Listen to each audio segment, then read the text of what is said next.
Hi everyone, my name is Tamara Lambert, and today I'll be presenting via Screen-O-Matic and kind of walking you through a PowerPoint.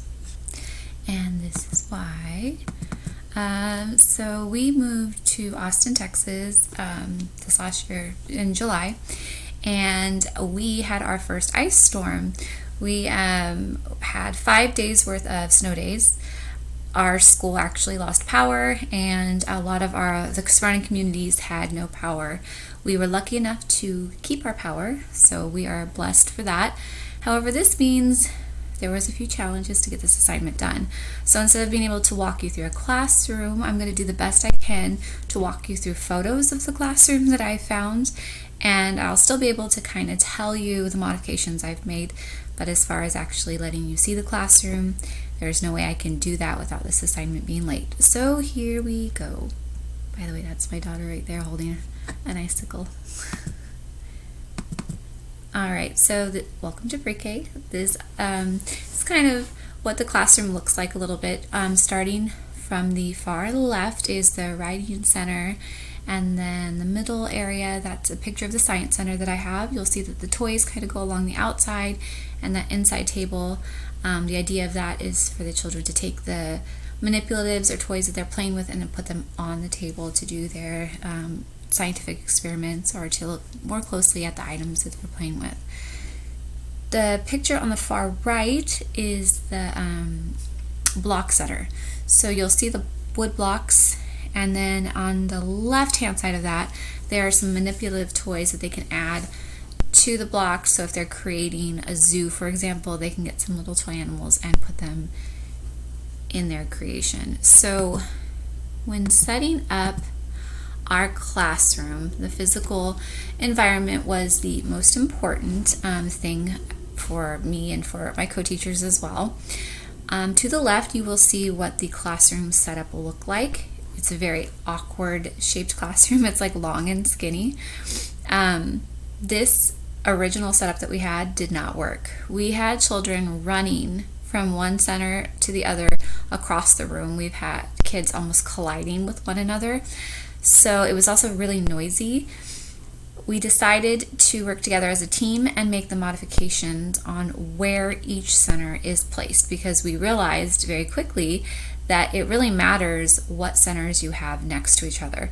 So to the right, you can see the actual changes that we came up with. We took these changes and then made them, and it made a world of difference in our classroom. By putting tables strategically in the middle of areas, it kind of prevents the kids from running from one side to the other. We also were really mindful of where we placed each center and what centers were next to one another. So we weren't going to put the library next to the block center, which is like the happening place to be in preschool, right? So we were really thoughtful about that whole process. One modification that we made to some of the classroom objects in our class is, it's really hard to see, but on the left hand side in the block area we have little clear tubs for the toys to go in. They do have pictures and they do have labels. However, one of our goals of modification that we're trying to implement is also labeling them in Spanish to reflect some of the languages that are in our classroom. So for the social time, we have a very large class. We have 30 children in our class, so there's 3 teachers, and in order for this to work at all, we rotate the children in 3 groups of 10. I know it's kind of hard to visualize, but we have broken up that long classroom into 3 zones or 3 sections. Each teacher is placed in a zone. Sometimes, just to mix it up, we do rotate ourselves so that we're not always stuck in one area. The children rotate every 15 minutes. One modification we made was putting up a visual timer on our smartboard, which I don't have a picture of. This visual timer kind of gives the children an idea of how much time they have before the rotation is going to happen.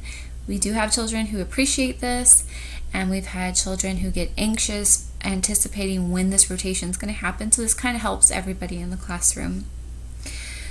So when it comes to the carpet time, you can imagine that 30 bodies on a carpet that looks exactly like this just doesn't work. So we have had to create a system of how are we going to get all these kids on this carpet for circle time, and we've created a buddy system. So each child is buddied up, and the buddies rotate every 2 weeks, and that will be their carpet buddy for 2 weeks. This has really helped with children when it comes to fighting over one square, because it does happen, or they don't want their friend's foot touching them, or this person's in my space.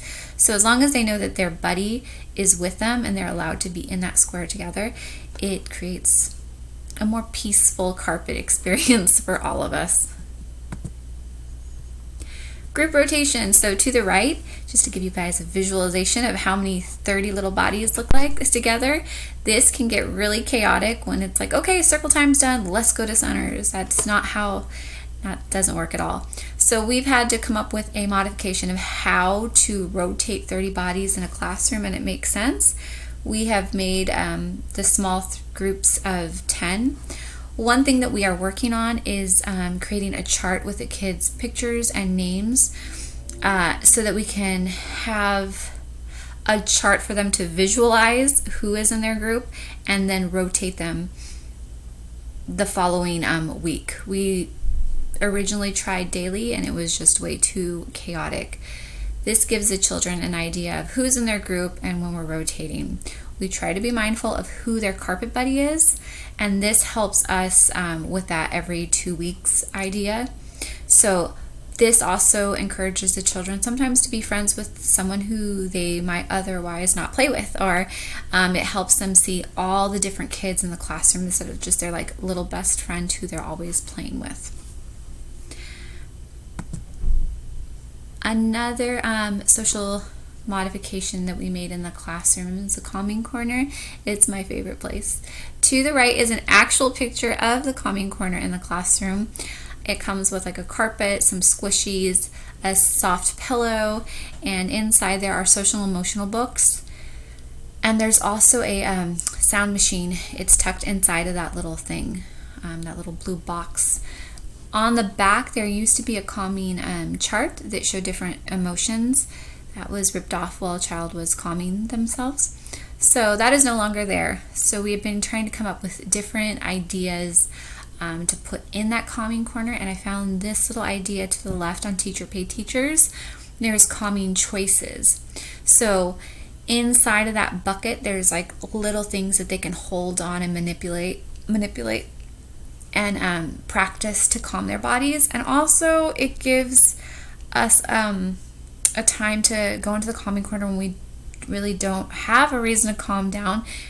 We just want to be by ourselves and be quiet, and that's okay. So we want that to be an inviting place for children who just want a moment to themselves, because that's okay as well. Thank you for watching, and I look forward to seeing all of your presentations.